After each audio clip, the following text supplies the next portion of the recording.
O filósofo David Hume nasceu em 1711 em Edimburgo, Escócia. Filho de uma tradicional e rica família, desde muito cedo dedicou-se aos estudos, com foco na filosofia e nas letras na Universidade de Edimburgo. Embora seja conhecido também por seus ensaios e obras históricas, Hume é reconhecido principalmente pelos seus escritos filosóficos, principalmente aqueles dedicados ao empirismo e aos fundamentos do conhecimento humano. David Hume é autor da obra Tratado da Natureza Humana, publicado em 1739. E também ele publicou Investigações sobre o Entendimento Humano, em 1748. Essa sua obra foi traduzida por Ensaio sobre o Entendimento Humano, como vocês observam aí. Ele morreu em 1776. Hume viveu numa época em que a filosofia está preocupada com a teoria do conhecimento. Qual é a melhor forma de se obter um conhecimento seguro? E duas correntes filosóficas discutiam essa forma.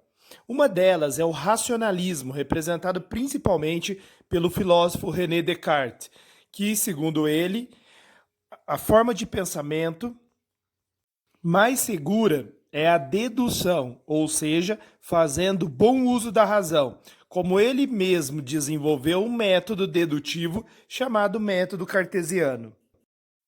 Para os filósofos racionalistas como Descartes, já existem ideias inatas. Nós já nascemos com alguns conhecimentos, como, por exemplo, as ideias de ser, de Deus, de imortalidade, de bem, de mal. Elas já estão latentes no ser humano. Bastam ser exploradas pelo bom uso da razão. Por outro lado, você tinha a corrente filosófica do empirismo, representada principalmente pelo filósofo John Locke, que concorda com a ideia de que nós nascemos como uma folha em branco, ou seja, sem nenhum conhecimento. Todo o conhecimento nós vamos adquirindo através da experiência sensível. Então vocês podem perceber um debate entre racionalismo, aqueles que acreditam que nós já nascemos com conhecimento e basta desenvolver a razão, e aqueles que acreditam que não, que o nosso conhecimento nós vamos adquirindo com as nossas experiências, através dos sentidos. Os racionalistas criam primeiro o conceito, para depois aplicar na prática. Já os empiristas, eles fazem exatamente o contrário. Primeiro faz uma série de experimentos, encontra o que se repete, então identifica uma regularidade e só por último forma um conceito. David Hume é um filósofo empirista. Então, para ele, todo o nosso conhecimento provém de nossas experiências, ou como ele próprio diz, todo conhecimento provém de nossa percepção do mundo externo, ou do exame da nossa atividade de nossa própria mente, formada a partir das nossas experiências. Para os empiristas, não existem ideias inatas. Todas as ideias provêm antes das nossas experiências.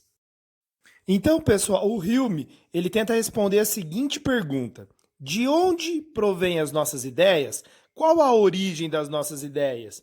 E ele próprio responde, aspas, nada está no intelecto que não tenha estado nos sentidos. É a partir dos dados de nossa sensibilidade que o entendimento produz, por um processo de abstração, as ideias. O que nós podemos entender dessa colocação do David Hume? Todas as nossas ideias passaram antes pelos nossos sentidos, pelas percepções dos nossos sentidos.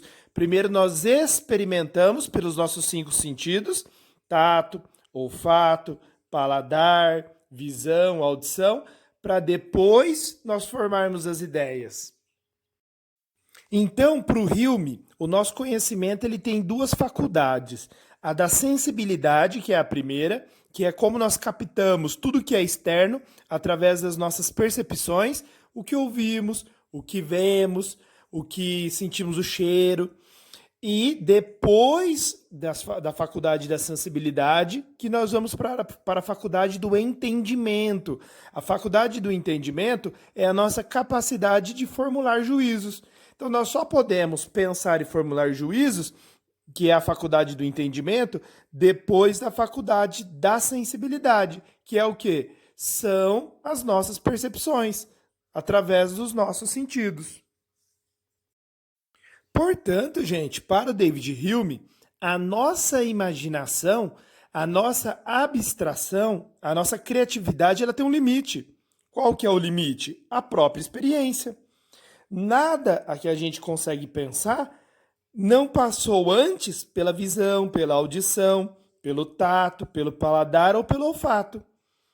Então, primeiro nós experimentamos para depois pensarmos. O limite da nossa imaginação é a própria experiência. Hume, então como que se dá o processo de formação de ideias, das nossas ideias? O que ele diria para a gente? Primeiro vem as percepções, que são as impressões que nós formamos através dos nossos sentidos. Aí depois dessas percepções, dessas impressões que nós vamos formando, que vem as ideias.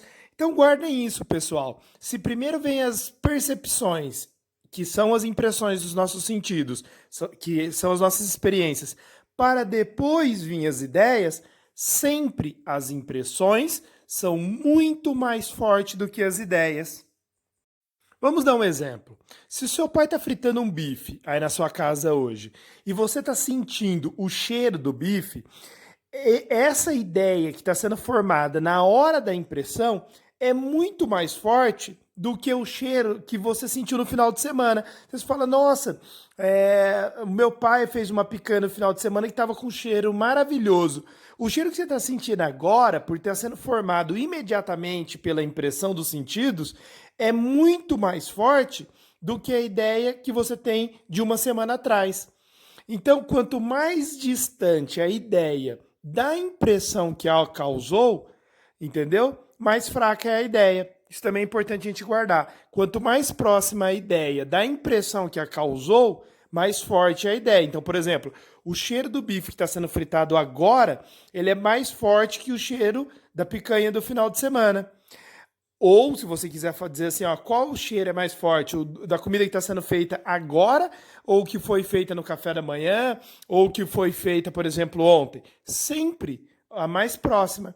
Quanto mais próxima da impressão, da experiência que causou a ideia, mais forte é a ideia. Então guardem isso, gente. Todas as ideias vêm das impressões, que são as nossas experiências. Para o David Hume, quanto mais próxima a ideia da impressão, mais forte e mais nítida é a ideia. Eu vou repetir nas palavras do próprio Hume, tá?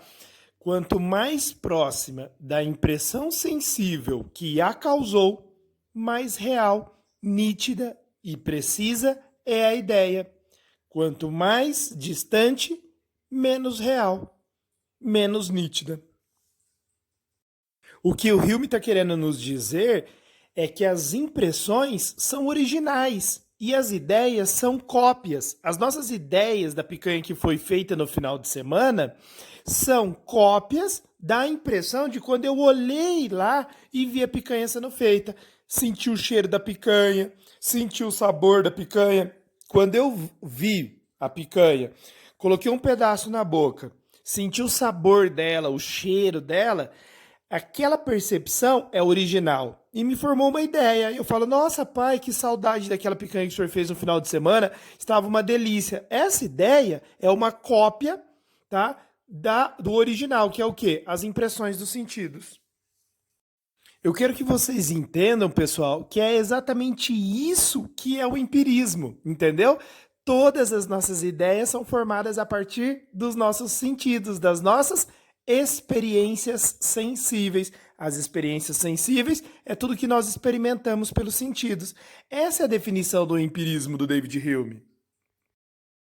Aí alguém poderia perguntar para o Hume, como que eu posso pensar numa sereia, numa fada, se eu nunca vi uma fada? Se não existe fada, ou se não existe sereia? Mas o Hume, ele dá essa resposta. Ele fala assim, que as ideias são simples quando são formadas direta das impressões. Quando as ideias provêm diretamente das impressões sensíveis, são ideias simples. Mas nós temos a capacidade de associarmos ideias simples. E aí nós formamos o quê? As ideias compostas. Então, através do processo de associação e combinação de ideias simples, nós formamos as ideias mais complexas. Então, dá um exemplo, Heraldo. Uai, é simples. Você viu uma mulher, você já viu um peixe. Então, você tira a mulher, uma parte dela, e uma parte do peixe, e aí você faz o quê? Imagina, cria a ideia sereia.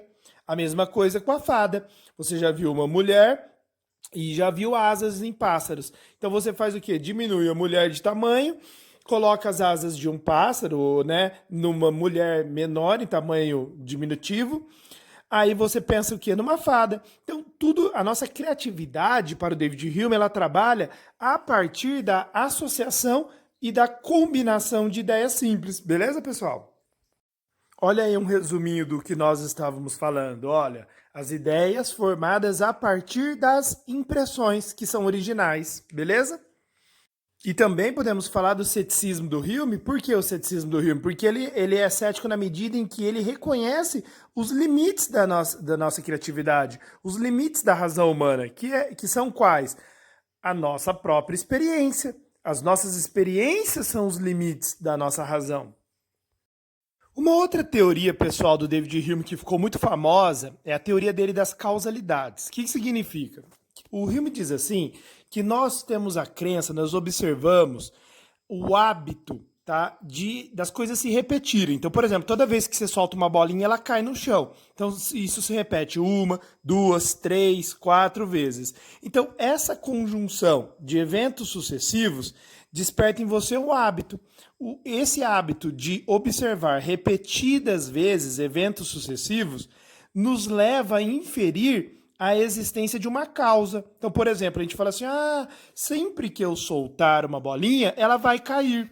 Então, existe uma coisa chamada gravidade. A gravidade é a causa da bolinha cair, ou de uma maçã cair, por exemplo. Mas o David Hume descobre uma coisa muito interessante, pessoal. A gravidade, como é esse exemplo que eu estou dando, tá? É o nome que nós damos ao fenômeno que se repete 1, 2, 3, 4, 5 vezes, ou 1000 vezes. Então, na verdade, nós chamamos de causa não o que é causa, mas sim a consequência. O fato de existir a gravidade, sempre que a gente soltar um objeto ele cair, né, ele ser puxado para o centro da Terra, é uma consequência, é um efeito e não causa. A causa nós não sabemos, ela é metafísica. Por que existe a gravidade? A gente pode até estudar a questão do centro da Terra, mas tudo isso é consequência. Por que existe tudo isso? Qual a causa de existir tudo isso? David Hume diz, a causa ela é metafísica, ela é intangível. Nós não podemos descobrir a causa pela ciência. Então a ciência ela tem um limite. A ciência ela chama de causa o que não é causa, o que é consequência. Então nós chamamos de causa os efeitos, as consequências. A verdadeira causa nós não sabemos. Olha que interessante, a verdadeira causa a gente não sabe por que cai. Então quais são as conclusões aí do David Hume? Se a ciência estuda o que chama de causa e não é causa, a ciência estuda os efeitos, a ciência ela estuda a natureza. Portanto, ela estuda as consequências, os efeitos. Ela dá o nome de causa aos efeitos. Por quê? Porque o hábito de nós observarmos a repetição de eventos sucessivos faz nós deduzirmos que isso é causa, mas não é. A ciência, por se basear em experimentos, ela é o estudo dos efeitos. Então, se a ciência estuda os efeitos, a ciência tem um limite. Qual é o limite? Jamais vai descobrir a causa, só os efeitos. Então, gente, guardem isso, por favor, tá bom? Eu vou repetir, ó. A ciência é o estudo dos efeitos. A ciência é o estudo das consequências e não das causas, tá bom? A causa nós não sabemos, nós não podemos ver. Nós só podemos ver as consequências. Então, a gravidade, nós até chamamos de causa. Cai por causa da gravidade. Nós damos o nome de causa, mas não é causa. Para o David Hume, a ciência é o estudo dos efeitos, porque a experiência ela só mostra os efeitos. E aí ele faz uma pergunta para a gente. A mesma causa produz sempre o mesmo efeito? Não. É uma questão de probabilidade. Você pegar, por exemplo, o próprio exemplo do Hume, a bola de bilhar. Você pegar o melhor jogador de bilhar, né, ou de sinuca, ele pode fazer 100 jogadas e acertar 100. Não significa que a 100ª ele vai acertar. Pode acontecer dele errar. Então, no fundo, é uma questão de probabilidade. Pode ser que daqui 1 milhão de anos, 2 milhões de anos, né, não tenha mais gravidade. Então, qual que é a ideia dele aqui? A ciência é o estudo dos efeitos e uma causa nem sempre dá os mesmos efeitos, é uma questão de probabilidade. Portanto, a ciência vai ter que rever o tempo inteiro os seus efeitos, porque a ciência ela tem que sempre rever os seus efeitos, porque ela é uma questão de probabilidade. Então, por isso que a ciência sempre vai superar a própria ciência, para o David Hume. Bom, vou tirar algumas conclusões aqui do Hume, tá? A causalidade não é uma propriedade do real, é um produto do nosso hábito de observar. Portanto, a ciência ela estuda os efeitos. Então, ela é mais subjetiva do que a gente imagina. Olha que interessante. A causalidade é apenas o resultado da nossa forma habitual de perceber os fenômenos da natureza, relacionando-os como causa ou efeito a partir da sua repetição constante. Assim, gente, as causas primeiras, elas são intangíveis. Por isso que leva ele ao ceticismo.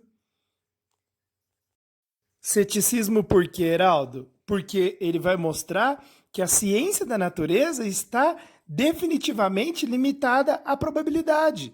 Nós não podemos ter certeza, porque a experiência nos mostra não a causa, mas apenas os efeitos, a aparência. Então a ciência da natureza tem sempre que rever os seus conceitos, porque ela é probabilidade. A causa ela é impossível de descobrir, porque ela é metafísica. Entendeu? O objeto da causa é intangível. Nós só estudamos pela ciência os efeitos. A ciência é mera probabilidade, porque está fundamentada no hábito da observação, que é o estudo dos efeitos. Portanto, resultado final para o Hume, a ciência é uma mera questão de probabilidade. Ela tem sempre que rever os seus estudos e os seus conceitos, porque as coisas mudam. Entendeu, gente? Espero que vocês tenham entendido aí o David Hume. Um grande abraço. Qualquer dúvida, eu estou à disposição.